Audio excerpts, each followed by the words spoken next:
I should use ads because at the time I had a little money, obviously working in corporate, and I could test those ideas a lot faster and just fell in love. And when I found my spark, I quit my job.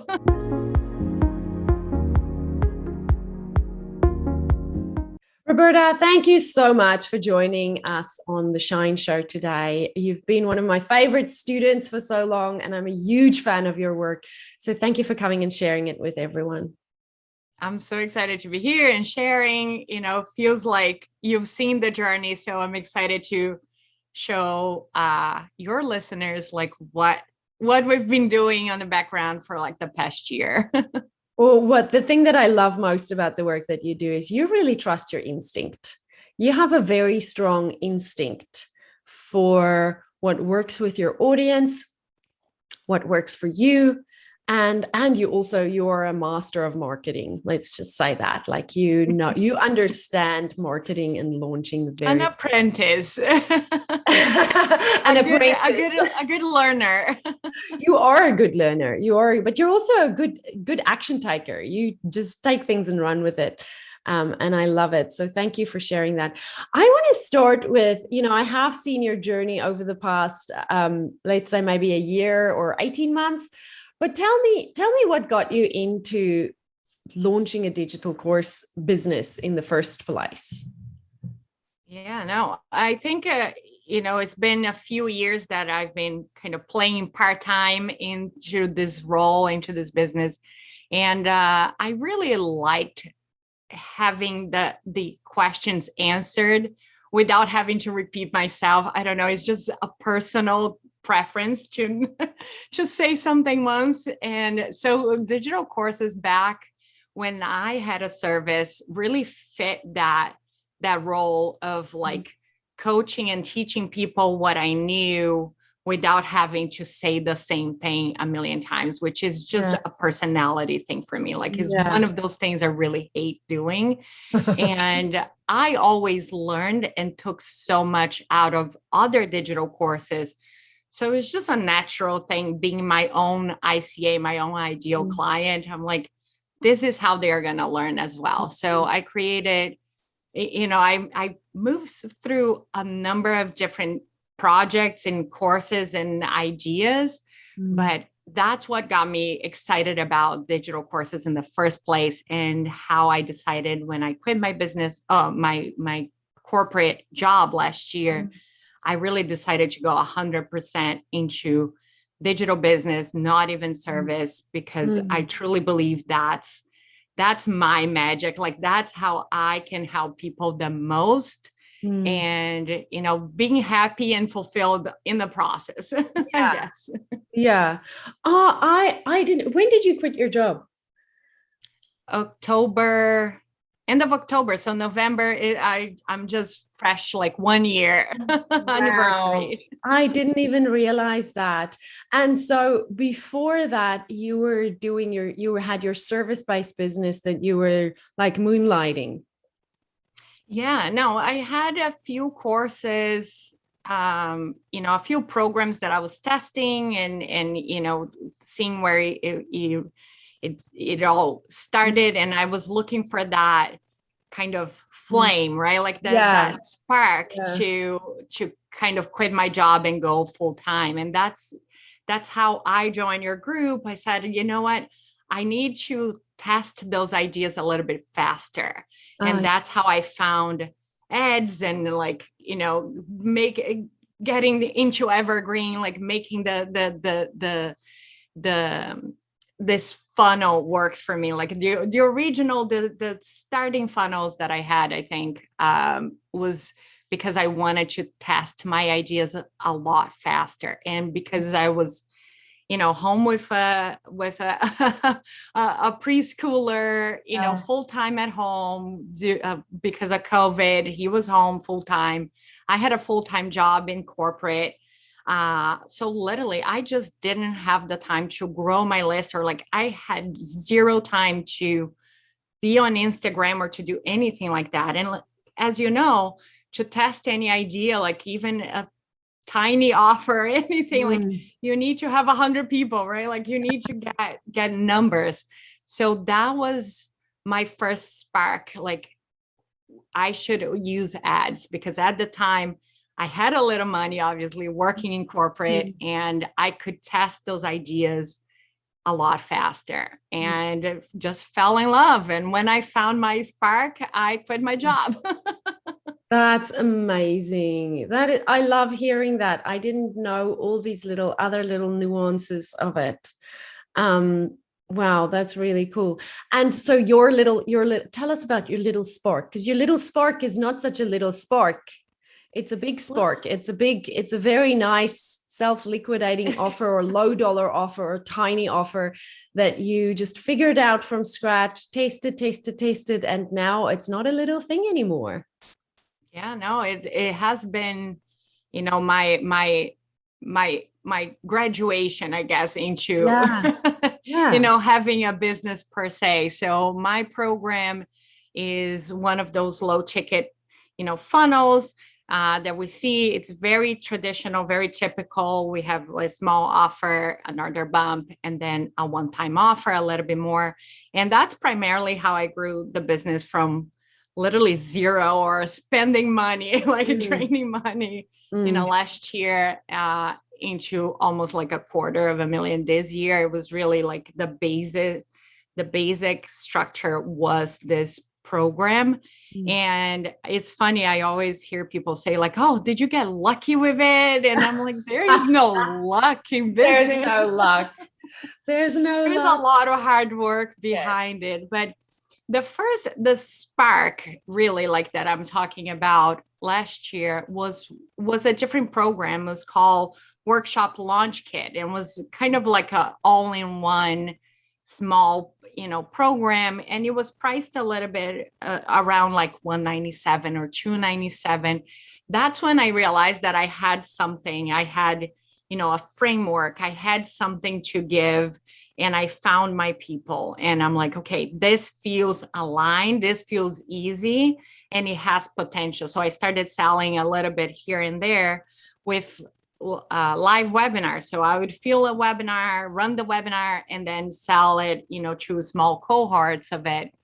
And then as I was trying to scale that, then I found the idea, what people were really excited about, what lit them up. Like every time I was showing the program, wasn't the full program, but it was the launch plan, right? Having a template that people could just plug and play. Just literally, people were so excited to just see that and have that plan done, something that they never really thought they could have done in like just seconds. And that's when I decided to lean into it and create my SLO, really focus on that spark, that flame, people that really love that idea. I just went with it and built a funnel. Took me a few months, but I did it. And, once you find what people really are excited to get, there is no stopping, right? And that's the main difference, I think, like between my funnel and others that, might not resist the test of even the launch or the first few weeks. It's really finding that spark. And it's almost like selling water in the desert or in a hot day.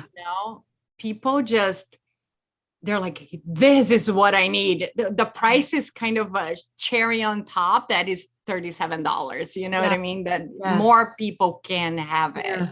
But I think that's the premise, and that's how I found my sweet offer.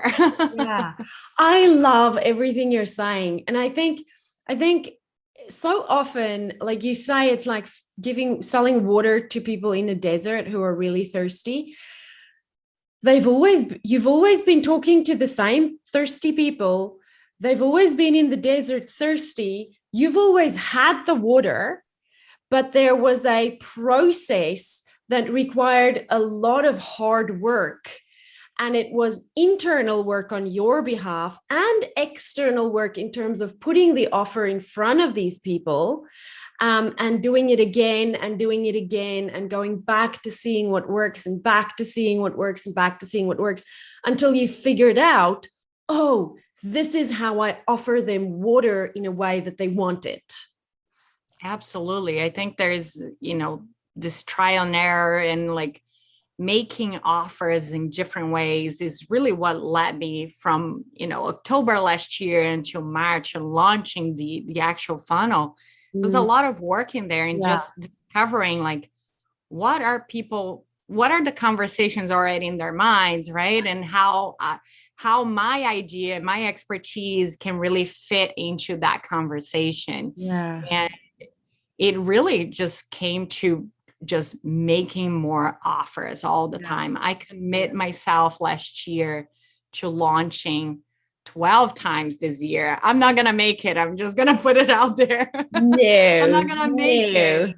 But I think it was really that turning point from someone that would sit and overthink every single thing I would put it out there, trying to get it perfect, and end up selling, sand in the desert, like something that people just don't want or are seen it enough.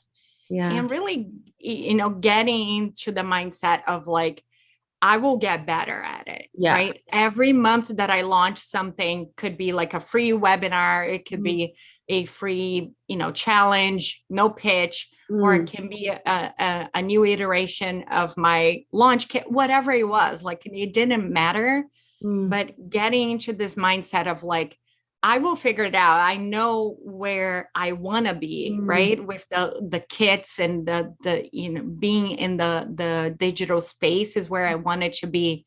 So now I just have to find that magical offer that helps a lot of people. Yeah. Oh, I know. I love that you found it. I want to ask you a question because I know a lot of the listeners will be wondering about this. Your dedication to testing and trying and keep iterating and keep changing and trying again and trying again. Did you ever worry about money while you were doing this? Because it costs money to test all things. the time. Yeah. And how did you navigate that? So, first of all, like, last year I had a corporate job, and I don't take this lightly. Like, it's really part of the conversation to have with yourself when you're in this process of trying and finding what it works for you, how you're going to get funded, right? We don't talk about this in the online space enough. When you have a software or something that, like, everybody understands the concept of funding your business, right? Funding that prototype phase. But we don't talk about this enough. So obviously I had my business, I had my corporate job, which provided, all the basics, plus a little money to test all of this. Yeah. But and when I left, I had about 10,000 saved. That was like 6 months. I'm just going to give myself like time and energy to test it. But still, even if you have the money, and I know I've done it in the past, one of the best pieces of advice I got in this realm was to always invest at least 50% of whatever money you have into marketing. Yeah. And I really focus on that. Like, I wasn't buying courses anymore. Like, I knew what I knew and I was going to work with that. My only focus was to test it and put the money into this testing. Love it. And you probably know this, but like, I'm really risk averse when it comes to money, like losing money. So I did a lot of micro testing, like something that is like, my budget is $200 for this go, whatever, how as many people as it gets me, that's what I'm working with. And I think having that understanding that everybody has a budget and you have to stretch that budget as much as you can when you are in this phase that you don't know when you're going to hit that jackpot, right? Like, you don't know how long it's going to take you. Yeah. So definitely, like, there is a conversation with yourself that I think we don't stress enough in this world, that is, you are going to run out of money if you don't make a plan for it and don't get that small results and build it from there, right? Like a lot of people just try to go to a million like really fast and have that $1 million idea, like, oh, if I put a ton of money, I'm gonna get to that. And I know, like, this is not how it works. No. And even with my funnel, when I launched, my entire like wish and wildest dream for it was to have $2,000 a month coming in, in evergreen, so I could pay for my tech and a VA. Yeah. And then work in other things. I could never imagine what happened, but it's really, that was the goal. That was the dream. So I was still very realistic, even at that point, because you never know when you're and you got to give yourself enough time to get better at your messaging, get better at your graphics, get better at, ads and all of the good stuff. The wonderful thing that I hear you saying is you took responsibility for your money. And I can say I did not take responsibility for my money when I started the business. And I was one of those people who just kept buying more courses and kept throwing more money at it and more and more and more. And 3 years down the track, I was so stressed about money because I was $40,000 in debt. And so funny that then when I went back to my job, which I hated doing, but I had to because I had to take responsibility for the money. When I went back to my job and suddenly I know my family's taken care of, I know we're not living from the hand to the mouth anymore. I'm paying my $40,000 debt and I have a little bit of money to invest in my business. Because I removed that stress, suddenly things started working. And I think that's what you're so good at, is you just don't put yourself in a position where it is gonna like be a place where you're not responsible or not able to take responsibility for it. So that's amazing. And then, as you say, it's that you have the focus to go, you had the focus to say, I'm not going to buy any more courses. I know what I know. I'm going to back myself. And now I'm just going to go hard at testing. I love that so much. Yeah, this has been, one of those things that, like you said, I've been through this for years, right? Having a job means that, your business doesn't have to provide anything, not even the testing money, right? The lunch money doesn't lunch have money, to do it. Yeah. And it's easy for us to just get in this mindset of, money just comes next month, you're just going to get more, right, of it. But that was really evident when I had to transition out, is when I really felt that responsibility. So I don't want to say that this came naturally to me. It didn't. Yeah. I love, getting the custom branding and all of that, the good stuff.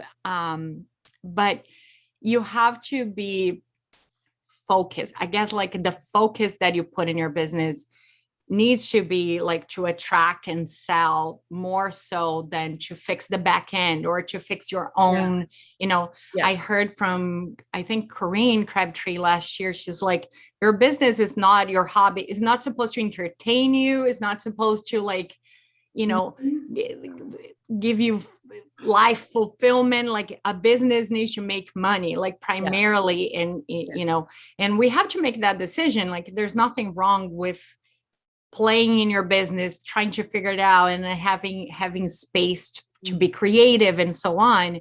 But ultimately, if you're not investing a good amount or reinvesting in ads or in, social media or getting people into your world, how are you going to test your offers, right? Like, how are you going to really get to the next level and sell and be a profitable machine?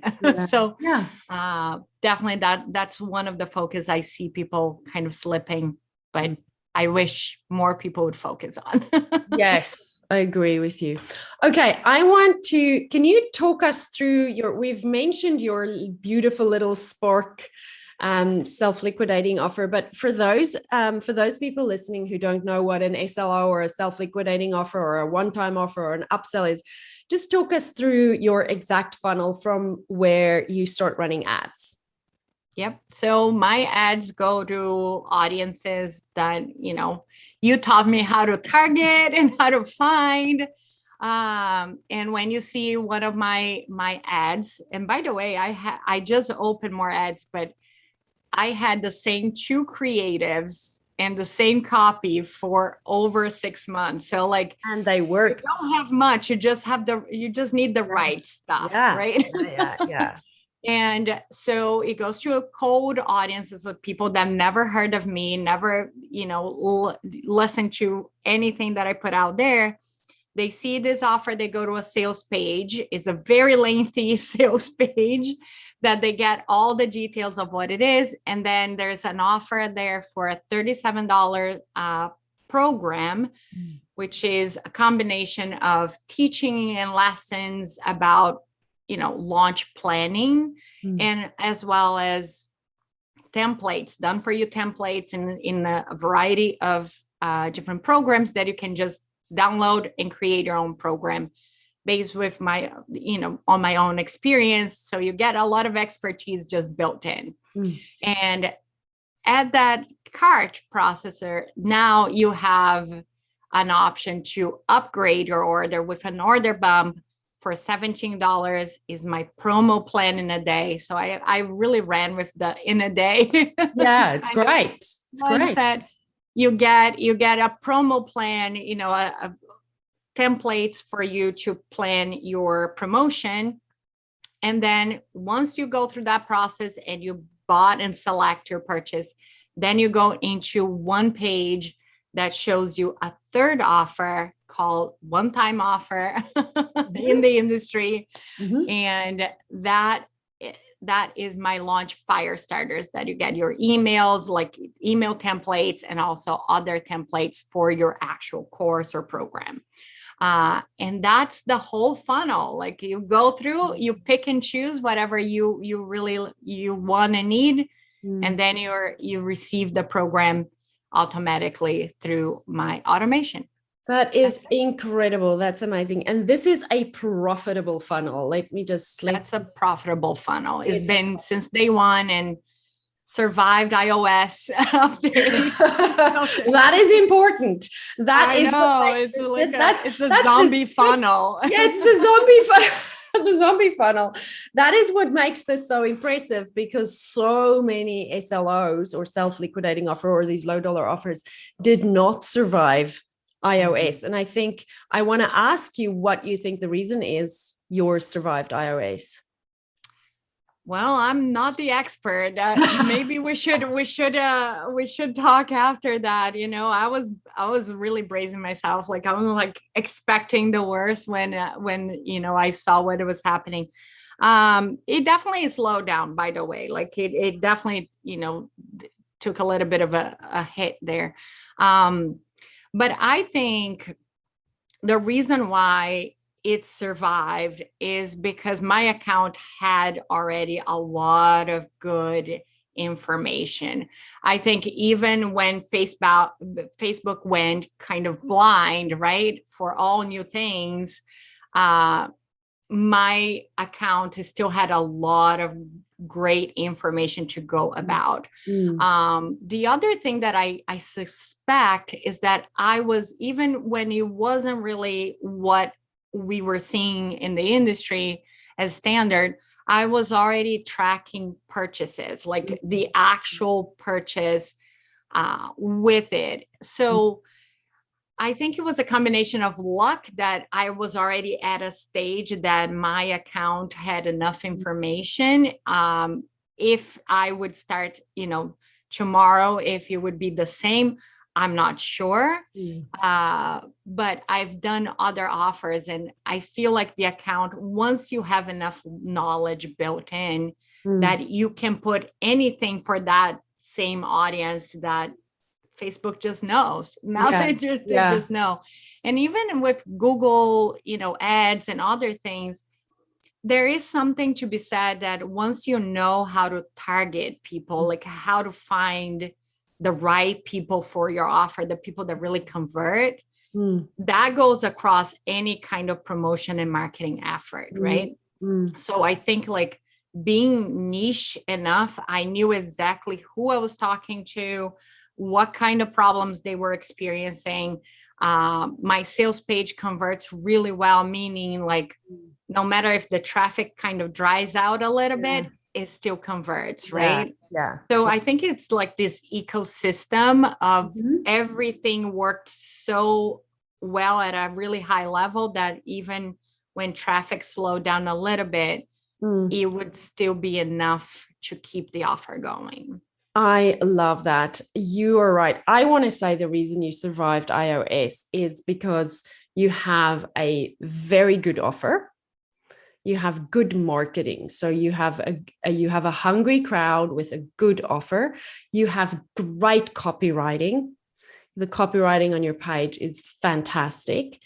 And I also think it is the 3 paid offers. A lot of people run these low dollar offers and they only sell one thing. You have the 3 things in place. And that really helps you recover a lot more money than what you're spending on the front end. And then, like you say, it is your account mojo. I'm always talking about building your account mojo. And I think you should give yourself credit. It's not luck that your account had mojo on it. It was your hard work, and it was because you started when you knew social media is going to be the slow slog, and you knew you have to start building your account mojo. You just got started. And like you said, even when you had $200, you put your $200 in ads, and that's paying off for you really nice. And now you do have your conversions has history on it. Your pixel has history on it. So even when iOS like kind of is just one plug that fell out of this ecosystem, your ecosystem held up.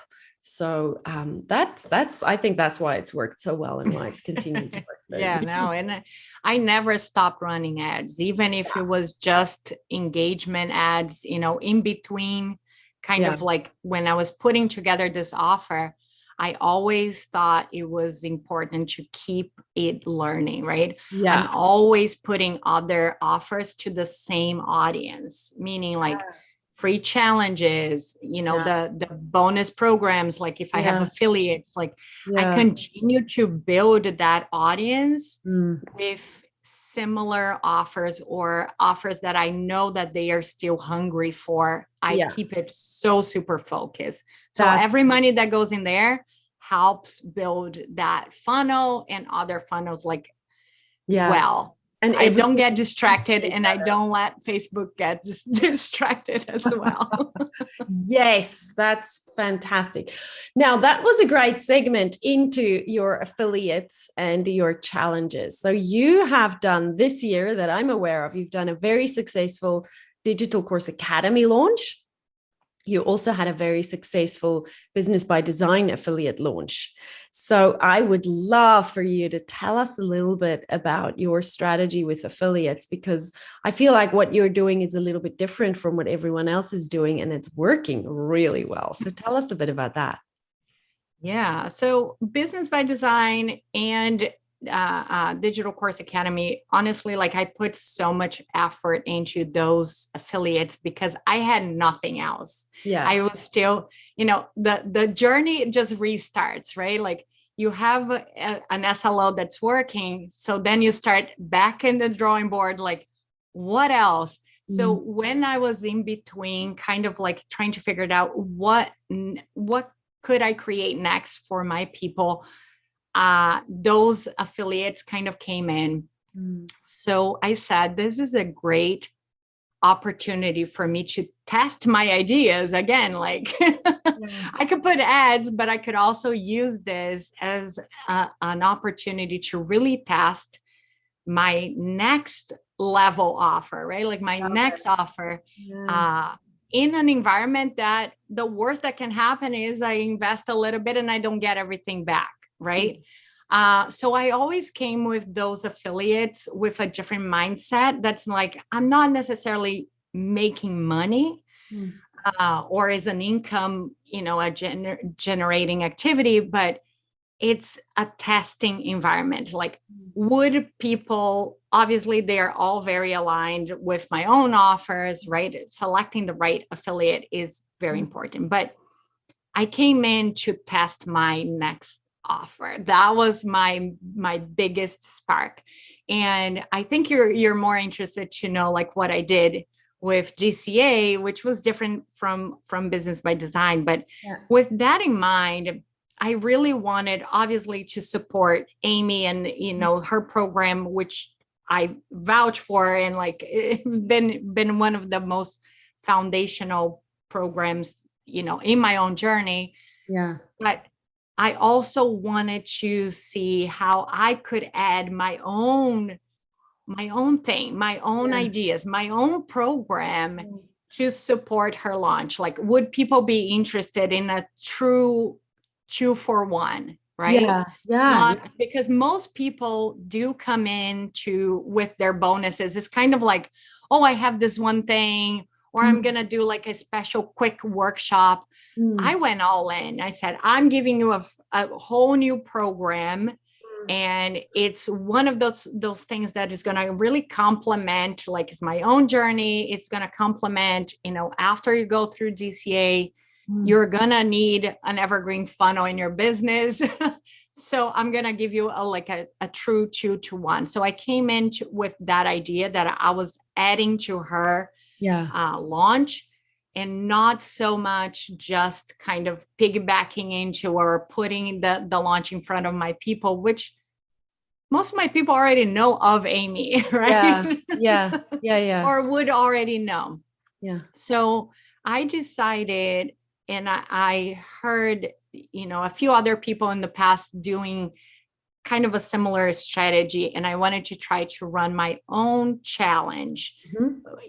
I put my own ads, I run my own challenge in support of Digital Course Academy, or in support of the affiliate, which I thought was a game changer for me, because I got to really interact with people, versus when you just send leads to someone else, you just don't get that interaction. You don't know how they are really experiencing the launch. So I wanted to test, like, with that in mind, I wanted to see how people are experiencing her launch, my launch, so I could get more information about the program that I was building or testing, as well as sending people to Amy and, supporting her launch.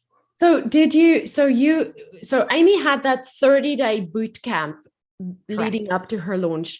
Did you do your challenge during that boot camp? So the timing was really important. And she had 2 months of promotion, like a pre-launch, say, like, right? If they were paying attention to what Amy was doing, like, Amy does a lot. So I started early on, like the very first day, I think like 2 months before the actual launch. I started sending direct, leads to her, but my leads were so high, like the costs were so high, right? Like probably a combination of like iOS and like everybody. Do you want to say a number? Because I want to guess. Oh, I know. I'm just a cheap lead kind of person. Anything around 10, I already start like getting jittery. Yeah, because I was going to say it was like anywhere between $15 and $40. Mine was around 10 to 12. Her lead magnets, right? Like straight into her lead magnets. And that's good. It's really good, but I knew that I could do better. I really knew that if I was putting my name and my expertise in it, I launched like 8 times this year, not 10 times this year. So I know a little bit about, my own audience and copy, because when you are sending someone to an affiliate, you have no control over their message, what they're doing. You just don't. So you try your best with traffic, but that's not, and I didn't have, my list is still tiny, right? To this day. Like it's just not something I've put effort into growing, meaning that I couldn't just send an email and then send her 300, people. It just wasn't my game. So you really need to assess like what are your strengths. And I think that's one of the reasons why I wanted to share this is like, most people don't have a huge list that they can do those affiliate promotions and just send a ton of people. So ads were really a big part of my strategy.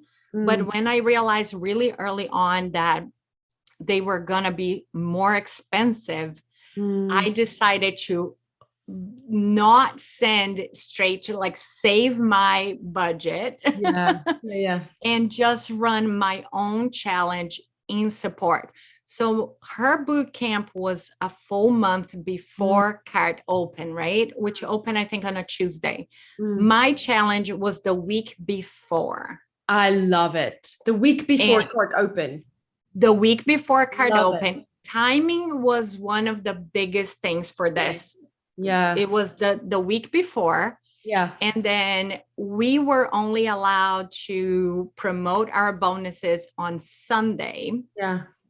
So I did a live in the group. The group stayed open until her cart closed. And I was really upfront with people, like from the get-go, this is in support of my mentor, Amy Porterfield. Like she's opening Digital Course Academy and I'm doing this to get you guys ready. Like, let's plan your launch before you go. Like, this is my whole theme. I just kind of lean into it. So it was the week before. And I didn't promote the boot camp because, again, like tiny audience, you really can't. I hear putting you. people like a lot of things. So I just focus on my own challenge, getting people results, like getting people excited about her launch, and but through this challenge, which I called an internal launch, right? There was an external launch going on, Amy's. And I didn't even promote the webinar, itself, other than just to that group. So for that group, like people that were already in my launch, right? Like my launch list, my bonus launch list, those people got invited. And I'm like, look, no pressure. If you don't need it, just go and watch it. She's like the reference. Go there and watch it. And so that group stayed open and I did a few lives. I did a mini webinar myself on Monday before she opened cart because I was really hoping to promote my course, right? So I snuck in like a little webinar for my program before her launch, and it stayed open until her cart closed, and I had a little giveaway at the very last day. I love it. And that was it. So I ran ads. I put all the bulk of my money really went into ads for that challenge or my bonus page. And that's I did a launch, an internal launch while she was launching. And it worked so well. And it makes such good sense. I think it really makes sense if you don't have a list, right? I mean, if you already have a big list, that you can do exactly what I was doing at the challenge, which is like nurturing and telling my story and how I use DCA to grow. Then it makes sense to, email your list and work with your list and do it that way. But for me, it's like, I got to get that launch list. I don't have it. But I also, you say you don't have a big list, and that may be true, but remember, majority of the people on your list have already spent money with you. So Absolutely. Because they've come in from your self-liquidating offer. So whilst you don't have a big list, you have a much better quality list. Oh, 100%. 100%. Like that. I think it's a top rated list, right? A top rated list. A top rated list. A top rated list. Five-star list.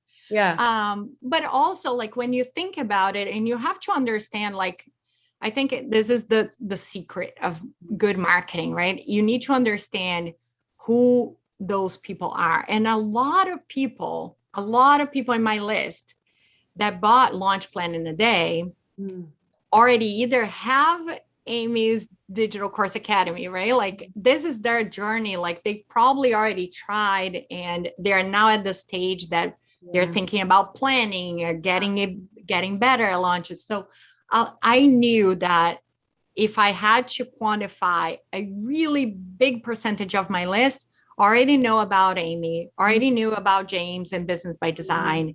And I wasn't really saying anything new. Yes. And I was just adding like, okay, if you are on my list and you're still looking to buy, then I have this bonus that is absolutely fantastic. So I always thought that my job with my list wasn't to educate them in who Amy is, but to put the offer. And I did send, sales email, like my cart's open. Here's my bonus package to my entire list, because that I thought was the game. That's like, I understood they already knew. I didn't have to nurture them versus like, if you're in the fitness or moms or people that are not in the industry, maybe you have more success even with a small list that, educating them and getting them early in the launch.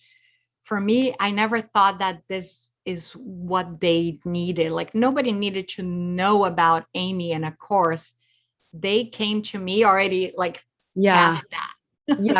And that's part of, I think that's when we think about our own customer journeys, right? Like you talk about the fitness mom or the, all the other people that are affiliates, like the mindset coach or the fitness or the health or, whatever. They start the conversation based off of some lifestyle thing. And that lifestyle thing based on the work that their students do with them then has the ability to turn into a business thing, which is where Amy starts to make sense to people and they need to introduce her and go through that journey. But you and I have that in common in that journey, we enter the conversation usually when people have already had the business conversation, maybe for 2 or 3 years sometimes. Exactly. That's where your and my business kind of becomes relevant to them. So I love how you've turned this, how you've been able to identify that and turn it on its head and have really used your message to go out there and get new people into your community. Because they've been in business for 2-3 years, they will know about Amy. And so then that's kind of, I love that you say it's kind of became a 2-for-1 deal. That's incredible. Yeah, no, I went, I knew that was what my people wanted, right? Like they know what's going on. They don't need to be, like that. Oh, let me introduce you to X, right?